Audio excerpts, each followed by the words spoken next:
super sexy dresses are designed for teenage girls to wear to their prom. And they're like, who would wear that? Who would do that? I thought, me. Wondering where's the rest of her dress? Well, you're not alone. These gowns are so outrageous, even the head of the company that makes them won't let his own daughter wear one. But 16-year-old Tisha Hanley bought this Excite brand dress to wear to her junior prom at Licking Valley High School. I think it's elegant. I think it's awesome, and it's different, and you know what I mean? It stands out, and that's the goal. Is to stand out. But her school considers this dress, or any dress this skimpy, unacceptable.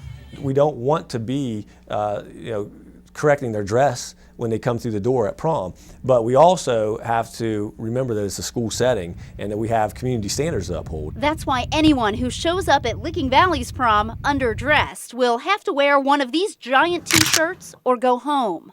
Tisha's mom, Michelle, anticipated this problem and bought her daughter a second gown, although she thinks the Excite dress is fine. Prom and homecoming, those are the two big nights of the year, and we do. We Katie bar the door, whatever she wants. These girls want to look glamorous, like the hot celebrities they see on TV. Still, we were shocked that these risque styles are selling here in Central Ohio, and we weren't alone. On the day we went to Universal Bridal and Prom in Coshocton to see these dresses, the national show Entertainment Tonight was there, focusing on the same thing. We saw Brittany Simpson trying on her prom dress. I like that it doesn't show too much, but it shows just enough, to get a look, just like the sides open, but it's not all like, oh my gosh, she's all hanging out. Brittany's school bans some dresses. She tells me she got this one approved ahead of time. It's a good thing because she's going to an extreme to complete this look. I'm getting my tattoo finished all the way down. I have 7 more to go. So you'll be able to see that. I think that would look cool. A permanent tattoo to fit a prom trend seems like a big commitment to make at 17. It's hard to believe now, but this is the dress I wore to prom back in the 90s. Flash forward a few years and you can see how much the styles have changed. The desire to turn some heads at prom won't ever change. It's a night girls dream about for years, and that worries parents more than the dresses their daughters pick. To me, I'm not so concerned about what the kids are wearing. I get more concerned about what goes on behind the scenes with the kids in prom, with some things that they might get into. We asked some high school boys what they think when their date dresses like this. Normally we either give each other high fives. That's what these girls are going for, a big reaction. They hope their little dresses do the trick. I'm Shannon McCormick, News Center, Night Team. I don't think I've ever commandeered a news truck. We're glad to help. But extreme circumstances called for a quick decision. So Rick Miller jumped into our news car. I drove this Columbus SWAT officer in pursuit of a home invasion suspect. Make a left, make a left and another left and stop sign. Let's haul ass over there. One of the 4 guys suspected of beating an elderly man and stealing his 2 loaded guns was hiding in this house. Utmost exigent circumstances, emergency, and need to get over the scene quickly as possible. I didn't know how many officers were over here, how many civilians or officers were in jeopardy from these suspects. So I thought the best thing to do is get over here as quickly as I can. This is the arrest that followed. The last of 4 men police say broke into this 75-year-old man's Whitehall apartment, tied him up, and beat him. Officers describe a despicable scam that got the victim to let his guard down.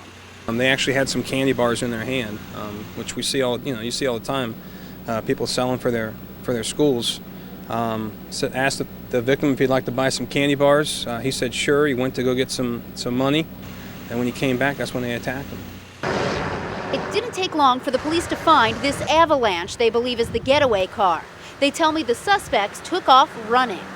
2 of them were up against the back of the house next to where I was cutting grass, and the 3rd one was hiding behind a big maple tree, and they were watching the helicopter. Sightings of suspicious men started coming into the police, and one by one, officers hunted them down and arrested each man. The last suspect, after a cop turned our news car into a temporary SWAT vehicle. Where those patrol officers are standing on the left. Yeah, let's just go right around this wagon. I'm Shannon McCormick, Columbus right here where all these News guys, see where these guys are all at? Okay, right here. This is good. For many families in the Columbus area, this is going to be a busy weekend. Get out there soon before the shelves are cleared. The list can be long. I think it is overwhelming. especially if you have more than one child. And it can really add up. I've heard of parents spending $150 and more on just school supplies, and that's not even including clothing and books and everything else. If you haven't done your back-to-school shopping yet, you're in luck. We have for you the deal-seeking mom. So you can empty your cart without emptying your wallet. You just want to pay attention to what you're putting in your cart and make sure that you're getting the most for your money. 25 cents. She recommends for the last-minute shopper, try to do your shopping all in one place. For that, your best bet is a superstore like Walmart or Target. Also, shop in groups with other parents. And purchasing a larger package of something so that you can split it up among the kids. The deal-seeking mom also says that while it's good to get the best deals, going cheap on certain products might not be saving money in the long run. We bought some lower end backpacks in the past that only lasted a couple months, so we usually try to really look at the quality of those when we're purchasing them now so that they last the whole school year. This deal-seeking mom found 17 different items for her 3 kids for a total of $37.42. So happy hunting. In Canal, Winchester, Walter Allen, ABC 6 News. I came across one neighbor on my side that did not have a functioning smoke detector. How many did you have? I had 5 on my 5? side. Okay. 6 homes within a 2-block radius that did not have smoke detectors. And that 6 only includes the people who answered their doors. Many were not even home. Firefighters are going door to door in Linden, showing people how to protect their families against fires like the one that just hours ago claimed a little boy's life. A simple smoke detector. A lot of times we forget that these things are necessary until something like this happens. But even after this tragedy happened, we found some people who still were not taking it seriously. Working smoke detector in here? Yep, up to them. I see right there. Have you tested it? Not for a while. Okay, I'll tell you what. Can we test it right now? Not right now. I've got to go. I really have to go. But for other neighbors like Marcia Graggs, this is a wake-up call. And when it comes face to face like this, then it makes you really think, you better get that done, taken care of. And she's not just thinking about her family. Because how am I going to tell your wife because I was negligent in my responsibility, something happens to a firefighter's family, a family member.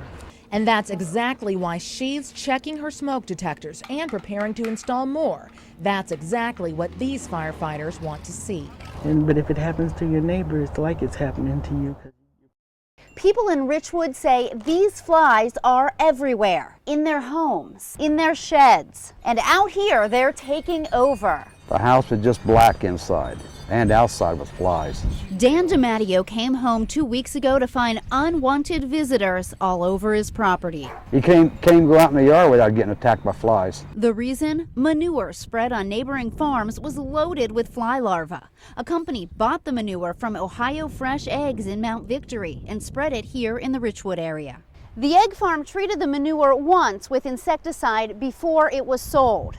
To make sure this never happens again, they say they will treat it earlier and 3 separate times. But the Ohio Department of Agriculture says there is another issue. The moisture content in the manure was nearly double the acceptable level, and that made a breeding ground for the flies. Possibly because the farm adjusted the fans which dry the manure. When the flies were what we would say extreme. Bill Schwaderer with the Ohio Department of Agriculture says 40 families have been inconvenienced. I've had to do the whole house with this every night, all the yard. The company that spread the manure gave Dan and his neighbors sprays and fly strips. Dan says that's helping. The flies are dying. And after the flies go, we're going to have to wash the house down. And I've cleaned so much on the inside, I'm about wore out. The Ohio Department of Agriculture is still investigating. It's possible Ohio Fresh Eggs could receive a warning letter or be fined. In Union County, I'm Shannon McCormick, ABC 6 on your side. I remember him walking into the room that first day and he just said, not good news. 17-year-old Chase Meacham took the news like most teenagers would. He didn't believe the tumor doctors found in his left leg 3 years ago was osteosarcoma, a rare form of bone cancer. I thought if I said cancer, then it could be cancer, and then I'd have to face it. But he did face it. 10 months of chemotherapy and then surgery that put him in a wheelchair for his 8th grade graduation. It left a long scar down his leg and a prosthetic in his knee, while another round of chemo went after any remaining cancer. He says it was rough, but smiles when he talks about what got him through. His family and his Wave Runner, a gift from the Make-A-Wish Foundation. If I was feeling nauseous, I would think about how much fun it would be to get on that Wave Runner and would actually, hold off the nausea. He says he wants to give back to everyone who helped him, so in March of last year, he went to Washington to help Representative Deborah Price push a bill to expand funding for pediatric cancer research. It's amazing that there's a bill that's just going to this cancer, because it can be very different than adult cancers in treatment.